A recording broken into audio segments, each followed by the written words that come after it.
针对一些宝马车型的疑难杂症啊，我也无能为力。比如说这台宝马的一系搭载 N13的发动机 1.6T 的排量，这个车客户反映啊，凉车怠速忽悠，热车正常，故障码呢没有，一个故障码都没有。如果你也遇到了同样的问题啊，这个视频一定要看完，否则肯定会吃亏。这款 N13的发动机到了这个年限以后啊，像怠速凉车忽悠这个问题，10个车里面就有10个车有。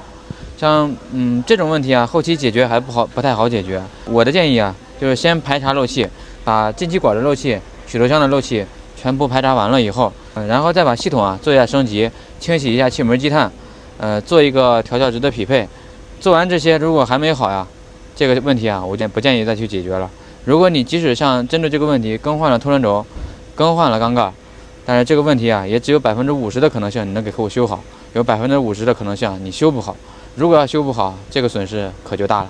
我的意思并不是说遇到这种问题啊，咱就不给客户修了，该检查的呀，咱们必须得检测。像这个车呢，就是这个进气管啊，完全断裂了，漏气特别的严重。它这个进气管呢，是装在这个增压器还有空流计之间的。